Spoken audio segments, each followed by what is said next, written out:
প্রিয় শিক্ষার্থীবৃন্দ, সকলকে স্বাগত বার বিজিএস এমসিকিউ প্রিপারেশনে। সিআরপিসির 144 ধারা থেকে আলোচনা করব।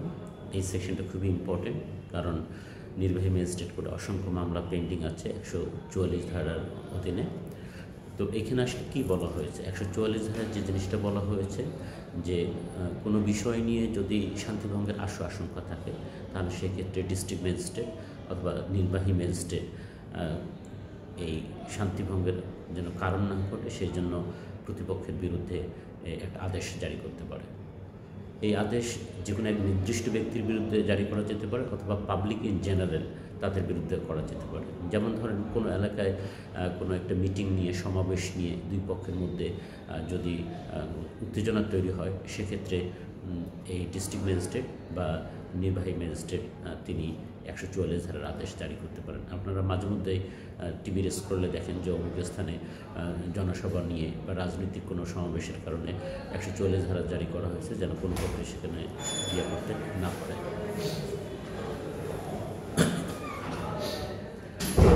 এরপরে এখানে এই আদেশটা যখন দেওয়া হবে এর মেয়াদ থাকবে মাত্র 60 দিন। তো এখান থেকে আরও যে প্রশ্ন হতে পারে সেটা হলো যে এই যে আদেশ দেওয়া হলো সেই আদেশটা কে কার বিরুদ্ধে কার্যকর হবে? তো কার্যকর যে কোনো একজন ব্যক্তির বিরুদ্ধে হতে পারে, বা অসংখ্য ব্যক্তির বিরুদ্ধে কার্যকর হতে পারে। আবারও প্রশ্ন আসতে এভাবে যে এই 144 ধারার আদেশটি কে জারি করে? উত্তর হলো যে 144 ধারার আদেশ জারি করতে পারে জেলা ম্যাজিস্ট্রেট অথবা নির্বাহী ম্যাজিস্ট্রেট। এটা ডিস্ট্রিক্ট লেভেলে এই দুইজন পারে। আর যদি সিটি কর্পোরেশন এরিয়া হয় তাহলে মেট্রোপলিটন পুলিশ কমিশনার এই আদেশটা জারি করতে পারে। তো এইভাবে নানাভাবে এই সেকশনটা থেকে কোশ্চেন হতে পারে। এটা খুবই ইম্পর্টেন্ট, এটা থেকে অবশ্যই কোশ্চেন হওয়ার সম্ভাবনা আছে, কারণ এটা প্র্যাকটিক্যাল কোশ্চেন। এরপরে আসেন 144 ধারা। 144 ধারায় এইটা যেমন ইন জেনারেল 144 ধারার বিধানটা যেমন যে কোনো কিছু নিয়ে শান্তিভঙ্গের আশঙ্কা যদি দেখা দেয় তাহলে এই আদেশটা জারি করা যেতে পারে, যার মেয়াদ থাকবে মাত্র 60 দিন। কিন্তু জল, জমি বা উহার সীমানা, the land, water and boundaries thereof, এইটা নিয়ে এই জমি বা উহার সীমানা অথবা কোনো জলাশয়, ফিশারিজ ইত্যাদি নিয়ে যদি শান্তিভঙ্গের আশঙ্কা দেখা দেয় তখন 145 ধারার আদেশ ম্যাজিস্ট্রেট জারি করতে পারেন। এখানেও বলা হয়েছে যে কোনো ডিস্ট্রিক্ট ম্যাজিস্ট্রেট অথবা নির্বাহী ম্যাজিস্ট্রেট যদি কোনো ইনফরমেশন বা তথ্যের ভিত্তিতে তিনি জানতে পারেন যে কোনো ল্যান্ড, ওয়াটার অ্যান্ড বাউন্ডারিজ দেয়ারঅফ নিয়ে যদি কোনো শান্তিভঙ্গের আশঙ্কা থাকে তাহলে তিনি সেটি জারি করতে পারেন। তবে এখানে একটু 144 ধারায় যেমন একতরফাভাবে জারি করা যেতে পারে আদেশটি, এখানে একতরফাভাবে ছাড়াও সাক্ষ্য নিতে পারেন নির্বাহী ম্যাজিস্ট্রেট, অর্থাৎ এই মামলাগুলো পরিচালনা করে থাকেন নির্বাহী ম্যাজিস্ট্রেট। কখনো এডিএম সাহেব এটার আপিল শোনেন ইত্যাদি। তো এটা 135 ধারার সাবসেকশন 4-এ বলা হয়েছে যে যিনি দখলে আছেন তার দখলের গুণাগুণ বিচার আদালত করবে না, অর্থাৎ তার রাইট টু পজেস আছে কিনা, তিনি আইনসঙ্গতভাবে পজেশন আছেন কিনা আদালত সেটা দেখবে না। আদালত যেটা দেখবে যে actually who is in possession, এটা আদালত দেখবে। এটা যদি সাক্ষ্য প্রমাণে প্রমাণিত হয় তাহলে 145 ধারার আদেশ জারি করবেন।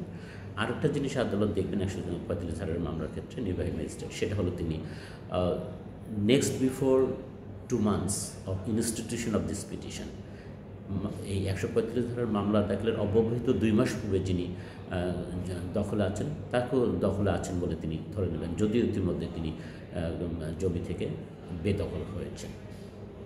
এবং উভয় পক্ষের সাক্ষ্য সাবত নিয়ে যদি নির্বাহী ম্যাজিস্ট্রেট দেখতে পান যে অ্যাকচুয়ালি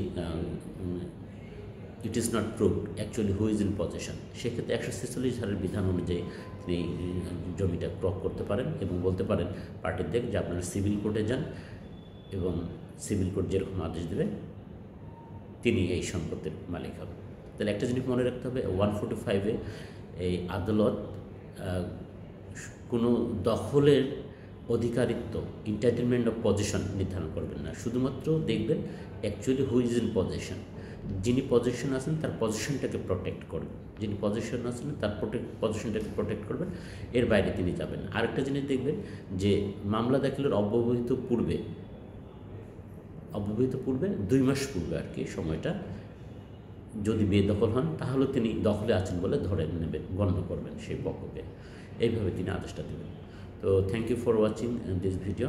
আমরা বার বিজেস এমসিকিউ নিয়ে ধারাবাহিক আলোচনা শুরু করেছি, পরীক্ষা পর্যন্ত আমাদের চলতে থাকবে।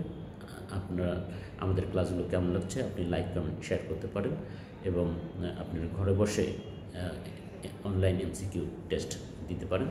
কারো যদি ইচ্ছা থাকে আপনার নিজস্ব প্রস্তুতিটা কেমন হচ্ছে, তাহলে আমাদের অনলাইন কোশ্চেনে নিজেকে টেস্ট করতে পারেন। আবারও বাদল্য একাডেমির পক্ষ থেকে আপনাদের অসংখ্য ধন্যবাদ for watching this video. Thank you.